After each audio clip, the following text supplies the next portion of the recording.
Assalamualaikum warahmatullahi wabarakatuh. Perkenalkan, nama saya Nurul Badriah, NIM 192121044. Saya dari kelompok 1 dengan materi yaitu adalah puasa. Islam merupakan agama samawi terakhir yang diwahyukan Allah SWT kepada utusannya Nabi Muhammad SAW untuk disampaikan kepada seluruh umat manusia dunia. Agama Islam bersifat universal dan menjadi rahmat bagi seluruh alam. Islam tidak hanya mengatur hubungan manusia dengan Tuhannya dan kedudukan manusia di hadapan Tuhan, tapi juga memberikan tuntunan bagaimana manusia berhubungan dengan sesamanya dan bagaimana manusia di tengah alam semesta ini. Kehidupan spiritual umat Islam diatur terpadu dalam pelaksanaan ibadah praktis seperti salat, puasa, zakat, dan haji.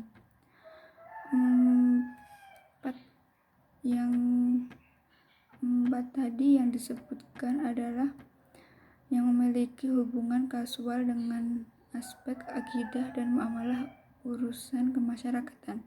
Seperti yang sudah disebutkan sebelumnya, puasa menjadi salah satu ibadah yang dijalankan umat Islam. Tak hanya puasa wajib, ada pula puasa sunnah. Definisi puasa adalah menurut bahasa adalah menahan atau meninggalkan diri dari sesuatu. Sedangkan pengertian puasa menurut istilah adalah menahan diri dari kegiatan seperti makan, minum, dan juga bersetubuh yang dimulai dari fajar hingga dengan waktu maghrib dengan syarat tertentu karena mengharapkan ridho Allah SWT dan menyiapkan diri untuk bertakwa kepadanya. Nah, dalam puasa ini terdapat dasar hukumnya yang terdapat dalam Quran surat Al-Baqarah ayat 183 yang artinya, hai orang-orang yang beriman, diwajibkan atas kamu berpuasa sebagaimana diwajibkan atas orang-orang sebelum kamu agar kamu bertakwa. Nah, di dalam surat Al-Baqarah ini juga terdapat hadis yang diriwayatkan oleh dari Ibnu Umar radhiyallahu anhu yang artinya yaitu Islam ditegakkan di atas 5 perkara: bersaksi bahwa tiada Tuhan selain Allah dan Muhammad adalah utusan Allah, mendirikan salat, mengeluarkan zakat, mengerjakan haji di Baitullah, dan berpuasa di bulan Ramadan. Nah, ini terdapat juga tujuan puasa. Ini dalam firman Allah surat Al-Baqarah ayat 183 menyebutkan tujuan puasa yaitu adalah takwa. Takwa dalam arti bahasa Indonesia adalah berarti menjaga dan atau memelihara diri. Sedangkan menurut terminologi, takwa berarti menjaga atau memelihara diri agar terbebas dari azab, dari siksa, laknat, dan murka dari kutukan Allah SWT. Sedangkan menurut para ahli tafsir terkemuka, Muhammad Al-Sabuni mengatakan ibadah puasa memiliki tujuan yang sangat besar, yaitu antara lain 1. Puasa menjadi sarana pendidikan bagi manusia agar dapat tetap bertakwa kepada Allah SWT. Yang kedua yaitu adalah puasa merupakan media pendidikan bagi jiwa tetap bersabar dan menahan dari segala penderitaan dalam menempuh dan melaksanakan perintah Allah SWT. Yang ketiga adalah puasa menjadi sarana untuk menumbuhkan rasa kasih sayang dan persaudaraan terhadap orang lain sehingga tumbuh rasa empati untuk menolong sesama yang membutuhkan. Yang keempat adalah menanamkan rasa takwa kepada Allah SWT. Nah, selain tujuan itu terdapat tujuan mengandung manfaat dan hikmah bagi kehidupan. Misalnya puasa itu menyehatkan baik secara fisik maupun psikis atau kejiwaan. Badan Kesehatan WHO Dunia atau WHO menetapkan standar kesehatan yang meliputi 4 dimensi yaitu sehat fisik, psikis, sosial, dan spiritual. Nah, selanjutnya ini terdapat syarat wajib puasa. Ini terdapat beberapa antara lain yaitu balik, dia sudah sampai umur. Yang kedua, berakal, tidak gila atau mabuk. Yang ketiga adalah berada di kampung, tidak berpergian jauh. Yang keempat, sanggup melaksanakan puasa atau tidak lemah dan tidak sakit. Nah, selanjutnya itu adalah beberapa syarat sah puasa. Di antara lain yaitu 1. Beragama Islam atau tidak murtad. Yang kedua, suci dari haid dan nifas dan wiladah. Yang ketiga adalah tamyiz, yang adalah dapat membedakan antara yang baik dan buruk. Yang selanjutnya adalah berpuasa pada waktunya. Ini adalah bukan pada hari-hari yang terlarang untuk melaksanakan puasa. Nah, selanjutnya adalah rukun puasa. Ini pengertiannya, rukun puasa ini adalah sesuatu yang wajib atau harus dilakukan pada saat puasa. Ini terdapat beberapa syarat, antara lain yaitu 1. Islam, 2. Niat, 3. Menahan diri dari makan, minum, bersetubuh dan hal lain yang dapat membatalkan puasa dari fajar hingga waktu maghrib.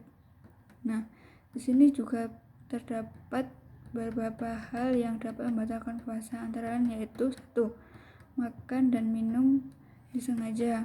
Ini merupakan tidak memasukkan benda baik berupa makanan atau minuman atau benda lain ke dalam mulut atau salah satu dari lubang lain dalam anggota tubuh secara sengaja yang dapat menyebabkan makanan atau benda tersebut masuk ke dalam perut atau lambung, tidak termasuk jika tidak disengaja. Nah, selanjutnya adalah jima.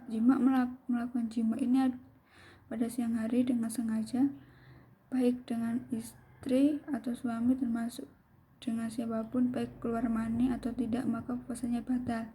Bagi mereka yang berniat puasa pada malam harinya lalu pada siang harinya melakukan hal itu, maka diwajibkan 1. Mengqadha atau mengganti dan membayar kafarat dengan memerdekakan budak sebagai hukuman yang setara jika tidak mampu. Yang selanjutnya adalah mengganti puasa di luar bulan Ramadan selama 2 bulan berturut-turut jika tidak mampu.